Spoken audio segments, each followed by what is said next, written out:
occasion in which we remember who they were, the humanity that was snuffed out by this person whom we've condemned to die. What about if the family of the victim, for example, is against capital punishments? Now, before you answer that, I wanted to read a quote that I read by you that says, and is very much apropos to what you've just said, that there's too little emotion in the law, that we've come to be embarrassed by our feelings of anger, our feelings of disgust. We simply tried to make it a bloodless, humanless process. So if, for example, a district attorney would ignore the sentiments of the victim's family, wouldn't that continue to dehumanize? The victim's family counts and should count. The victim's Should family... the DA not be obliged to listen to their wishes? The DA should be obliged to listen. You use the word, and it's the right word. They have a voice. To obey? They have a voice. They don't have a veto. And this goes very deeply back also at the roots of Western culture. It's sort of interesting. With the ancient Greeks, the victim's family had a responsibility to chase down the killer of their loved one and execute him. However, if the victim, remember, the victim's family is not the victim. The victim's family are those who are suffering as a result of the death, and they are suffering even more greatly than are the people at large. But there is only one victim.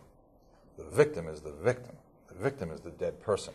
And if the ancient Greeks had a tradition whereby if the victim before he died, or she, said, "I want my killer spared," then the killer was spared, in spite of the wishes of the victim's family, to the contrary. And if, by the way, the victim said, "I want my killer killed," the killer was killed, again, in spite of the wishes of the victim's family. And this gets very interesting because Western civilization took an enormous step forward with the ancient Hebrews, who eliminated the blood price. In all contemporary Middle Eastern cultures to that point, if the victim's family decided that they would take a sum of money in order to make things right, that ended it.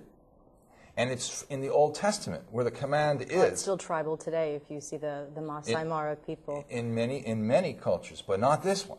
Well, one could argue, to some degree, we've engaged in a retrograde move because the Hebrews eliminated the blood price, and so did the ancient Greeks. That is, notwithstanding the fact that the victim's family would say, "We'll accept this price in lieu of punishment."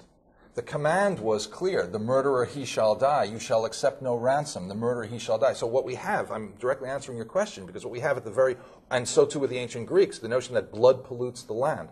We've had at the very base, at the core of this culture, of Western culture, this notion that the victim's voice counts for only so much, and that compensation in terms of money is never commensurate with the value of human life taken. So that ultimately, while the victim's family's voice counts, it only counts for so much, and there shall not be a blood price. Ultimately, the decision shall not be on the basis either of money as a monetary equivalent or of the victim's family's wishes when the killer so clearly deserves to die. And that's what makes it so ironic that right now many of the abolitionists are saying, in lieu of the death penalty, let's have not only life without parole, we've got something even better now. Life without parole, LWOP plus, they call it. LWOP standing for life without parole. And the plus is plus restitution to the victim's family, as if that's progress. That's not progress. That's making human life equivalent in monetary terms. That's, in my view, a step backwards, not a step forwards. So you are viewing retribution in terms of the public at large, not per se retribution for the families of the victims. What I'm urging is that we have informed emotion, guided emotion, restricted emotion, but it should be an emotional question. But that's still more than just plain reason. Yes, it is. Like law is the discipline of reason. Part of it in the death penalty is reason. Every death penalty trial in the United States is divided into two phases. There is a guilt phase and there is a penalty phase. The question in the guilt phase, and the United States Supreme Court has effectively said this is the way it has to be in order not to be cruel and unusual. We must have separate phases. The question in the guilt phase is, did he or she do it?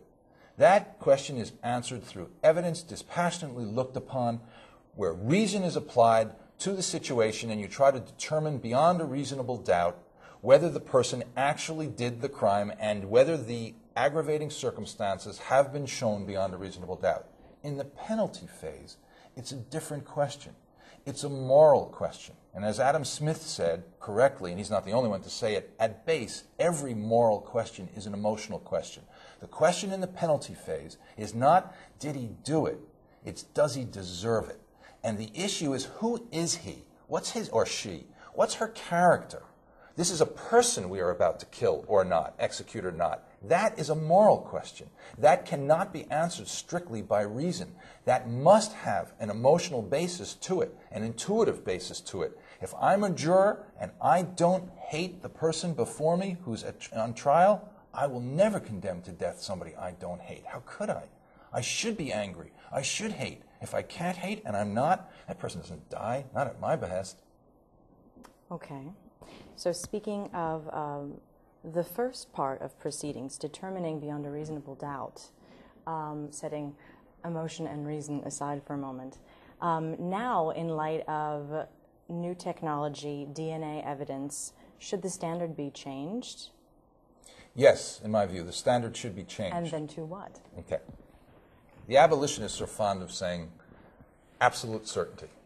We should never execute anyone unless we are, first of all, we should never execute anyone, but that the standard of proof that we should bring to bear is absolute certainty. Now, that's absurd. Are you absolutely certain that that ceiling above your head will not cave in on you and crush you and kill you in the next 30 seconds? Are you absolutely certain? As much as I'd like to be, no. As much as you'd like to be, no. You're not absolutely certain. Yet you bravely risk your life to have this conversation, which I hope you find interesting enough to risk your life for. I'm very emotional about it. Well, that's good. But the point is, we constantly live with less than absolute certainty. I take my child and I walk her in a stroller along the sidewalk, and it's possible that a truck will jump the curb and kill her. I'm going to expose the child I love to less than absolute certainty of life? I'll concede that, though, but then if one can prove 99.9%, that's pretty close to absolute certainty. It is. How do you characterize it? That's not enough for the, that's not the, a percentage, and rationality, in my view, is enough to convict, but it is not enough to execute. Because the question at the penalty phase is not strictly a rational question, and therefore the burden of persuasion and the level of conviction has to be greater than proof beyond a reasonable doubt.